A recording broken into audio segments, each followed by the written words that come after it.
Dahil sa mga bentahe na ito, ang Pilipinas ay isang kakaiba at nakakahimok na destinasyon para sa mga turista, mamumuhunan, at sino mang gustong maranasan ang mayamang kultura at natural na kagandahan nito. At ang malawak nitong pakikipagkaibigan sa mga bansa at ang pagsuporta ng ibang bansa sa Pilipinas ay ang mahalaga estratehiyo, legal, at etikal na dahilan para sa kahalagahan ng pagtataguyod ng internasyonal na batas, pagtiyak sa katatagan ng rehiyon, pagrespeto at pagprotekta sa mga karapatan ng soberanya ng mga bansa. Pagdating sa pagpili ng destinasyon na nag-aalok ng pambihirang timpla ng natural na kagandahan, yaman ng kultura, potensyal na pang-ekonomiya, at ang kagandahang loob ng mga mamamayan at ang mainit na pagtanggap sa mga mamamayan ng ibang bansa na nangangailangan ng tulong nito, ang Pilipinas ay namumukod-tangi at kahangahangang bansa. Bagamat ipinagmamalaki ng maraming bansa ang mga partikular na kalakasan at natatanging pinagsasama ng Pilipinas ang magkakaibang elementong ito, na lumilikha ng walang kapantay na karanasan para sa mga bumibisita, mamumuhunan, at ang manirahan dito. Mula sa mga nakamamanghang beach at makulay na buhay sa dagat hanggang sa dinamikong ekonomiya, estratehikong lokasyon nito sa Timog Silangang Asya at ang eksperyensadong kasundaluhan nito, ang Pilipinas ay nagtatanghal ng napakaraming mga pakinabang na nagbubukod dito sa pandaigdigang yugto. Ang kakaibang pag-uugnay ng mga salik na ito ay ginagawang ang Pilipinas ay hindi lamang isang magandang lugar upang bisitahin o mamuhunan, ngunit isang tunay na pambihirang bansa na may mga pakinabang na maaari lamang ilarawan bilang malaking kalamangan ng bansa.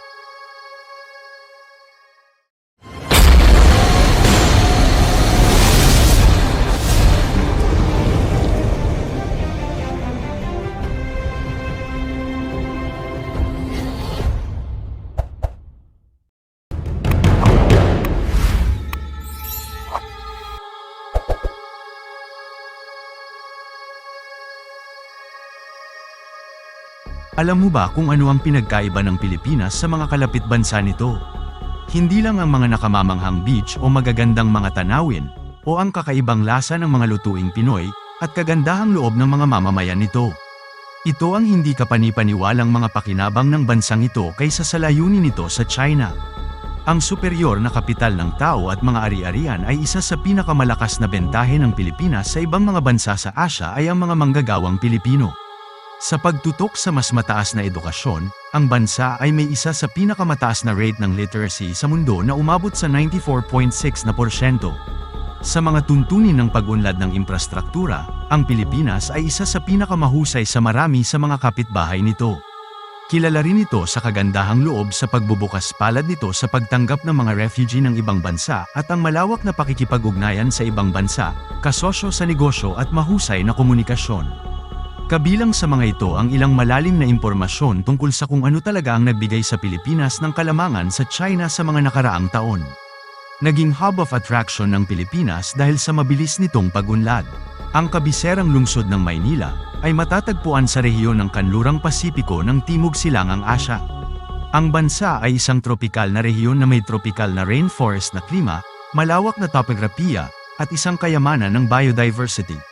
Ang ilang mga daungan nito at malalawak na kahit sa kipot nito sa loob ng bansa ay nagpoposisyon bilang isang sentro para sa regional at internasyonal na kalakalan at pagpapalitan. Bilang karagdagan sa pagiging isang magandang destinasyon upang manirahan at magretiro, ang Pilipinas ay ang perpektong kanlungan para sa hinaharap na mga pakikipagsapalaran sa negosyo at pamumuhunan.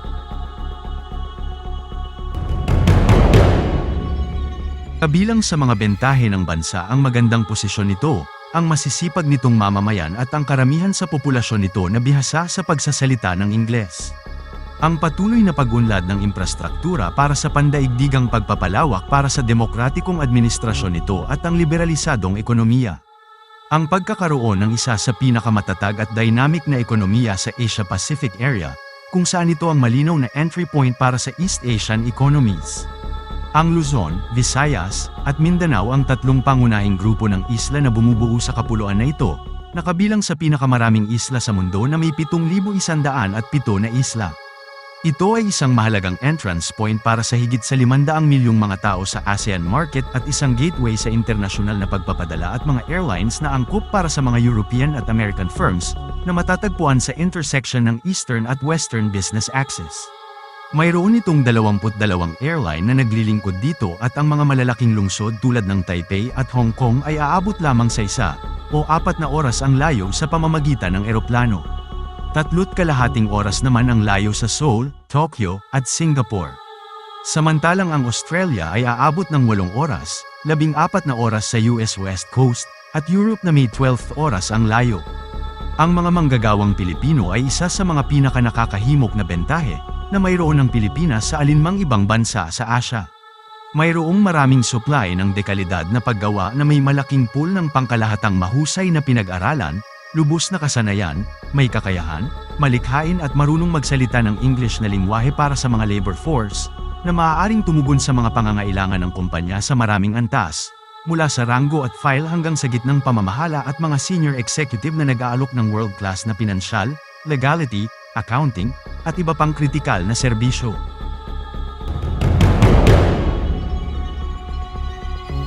Ang pangunahing wika ng mga mamamayang Filipino ay Tagalog, ngunit tulad ng mga kanluraning bansa, ang Ingles ay ang wikang ginagamit at itinuturo sa lahat ng paaralan, kung saan ang Pilipinas ay ang pangatlo sa pinakamalaking bansa sa mundo na nagsasalita ng Ingles.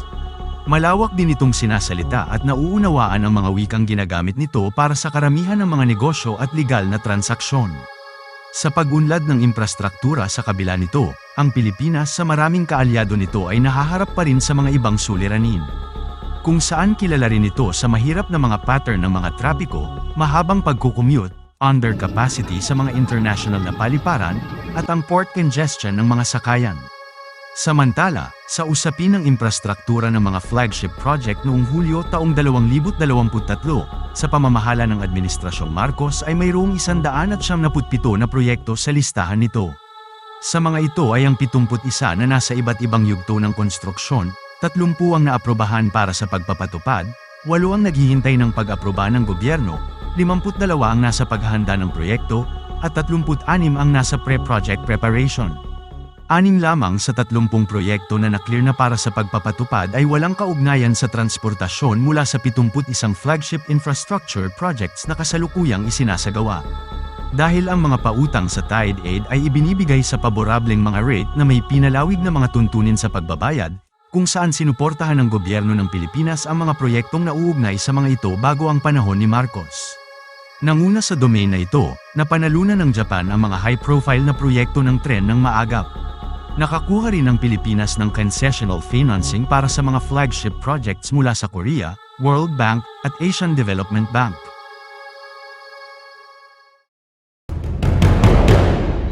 Sa 177 na proyekto sa listahan ng mga flagship infrastructure projects ng Administrasyong Marcos, 40% ang nakatanggap o makakatanggap ng pondo mula sa labas ng mga mapagkukunan, 31% ay mula sa budget ng gobyerno ng Pilipinas, at 20% ay mula sa public-private partnerships. Ang bansa ay nagtatamasa ng tropikal na klima na nailalarawan sa pamamagitan ng katamtamang hangin at masaganang pag-ulan. Ang buong taon ay minarkahan ng mainit at maalinsangang panahon. Ang mainit na panahon o tag-araw na mula Marso hanggang Mayo, na sinusundan ng tag-ulan mula Hunyo hanggang Nobyembre, at ang malamig na panahon mula Desyembre hanggang Pebrero, na siyang tatlong natatanging panahon na tumatagal sa kapuluan. Ang habagat ay tumutukoy sa southwest monsoon, na umiiral mula Mayo hanggang Oktubre, at hanging amihan hanggang northeast monsoon, na umiiral mula Nobyembre hanggang Abril at nagtatampok ng tuyong hangin. Isang napakaunlad na negosyo, transportasyon, komunikasyon, at infrastruktura ng ekonomiya ang nag-uugnay sa tatlong pangunahing isla at nagbubukod sa ekonomiya ng Pilipinas. Ang mataas na accessibility sa pamamagitan ng hangin, dagat, at internet ay humantong sa liberalisasyon ng inter-island shipping at domestic aviation, na nag-uudyok naman sa pagbuo ng mas magagandang pasilidad at serbisyo. Ang pinakamabisang paghawak sa pagharang ng mga kargamento ay maaaring makamit sa pamamagitan ng paggamit ng mga container terminals.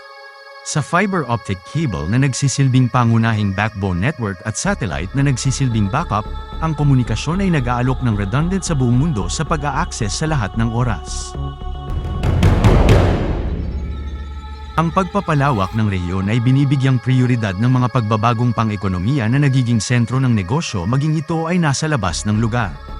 Itinayo at pinapatakbo ng mga pribadong mamumuhunan ang mga infrastruktura, kung saan ay maaaring ibalik sa gobyerno ng Pilipinas ito, pagkatapos ng paunang natukoy at tagal ng panahon ayon sa makasaysayang BOT account. Alam mo ba na ang mga pamumuhunan sa mga regional na lokasyon na handa para sa negosyo ay patuloy at kasalukuyang isinasagawa? Ang pagtatatag ng mga regional na sentro ng paglago, mga espesyal na sonang pang-ekonomiya, at mga sonang pang-industriya ng pamahalaan, kasama ang pagbibigay ng kumpletong suporta sa infrastruktura, sa kalidad ng kuryente, mga network ng kalsada, telekomunikasyon, at iba pang mga kagamitan, ay epektibong nagtuturo ng mga proyektong lumilikha ng trabaho sa mga kanayunan. Ang Foreign Investment Law of the Philippines, na nagbibigay daan sa 100% ng foreign equity sa halos lahat ng industriya at nagtataguyod ng Build Operate Transfer Investment System na sinusunod ng ibang mga bansa sa Asia, ay isang patas na pamumuhunan para sa mga dayuhang negosyo. Kasunod ng deregulasyon, isinasa pribado na ngayon ang mga negosyo ng gobyerno, ang mga sektor ng pagbabangko, insurance, pagpapadala, telekomunikasyon, at kalidad ng kuryente. Ang mga karagdagang benepisyo ay maihahambing sa mga nasa ibang bansa sa Asia. Ang kasalukuyang 32% ng corporate income tax rate ay ibinababa para sa mga negosyong matatagpuan sa mga espesyal na sonang pang-ekonomiya, kasama ang mga holiday sa buwis sa kita, mga insentibo sa kagamitan sa kapital, pagkuha ng mga dayuhang mamamayan para sa ilang partikular na tungkulin, mga pangunahing karapatan at katiyakan para sa pagbabayad ng mga utang sa ibang bansa, pagpapadala ng mga kita, at pagbabalik ng mga pamumuhunan, kung saan natatamasa din nila ang mga benepisyong ito. Ang mga tax exemption at iba pang benepisyo ay magagamit sa mga multinasyonal na naghahanap ng isang regional headquarters. Ang mga pinuno at mamamayan ng bansa ay nakatuon sa libreng negosyo at bukas sa internasyonal na pakikilahok sa paglago ng bansa. Ang demokrasya ng bansa ay patuloy na umuunlad mula noong bumalik ang isang demokratikong pamahalaan noong 1986, na nailalarawan sa pamamagitan ng higit na pagiging bukas, transparency, mas malakas, at mas malusog na mga institusyon. Ang Pilipinas, na nakatuon sa pagbuo at pagpahusay ng klima ng negosyo upang makaakit ng mas maraming internasyonal na mamumuhunan, ay kasalukuyang isang libreng ekonomiya ng merkado na may maliit na interbensyon ng gobyerno. Sa isang tropikal na kapaligiran na puno ng pinakamahusay na Western amenities, maranasan ang pinakamahusay na araw, dagat, buhangin, at estilo. Itinuturing ng mga dayuhan at expert ang Pilipinas bilang pangalawang tahanan dahil sa pinakamagiliw na mga tao sa lugar, pagiging bukas ng bansa sa malawak na hanay ng mga kultura, mga pagdiriwang nito, at ang hindi mapag-aalinlanganang pandaigdigang pananaw. Ang paglipat ay ginagawang simple para sa kanila at sa kanilang mga pamilya sa pamamagitan ng mga pasilidad at serbisyo.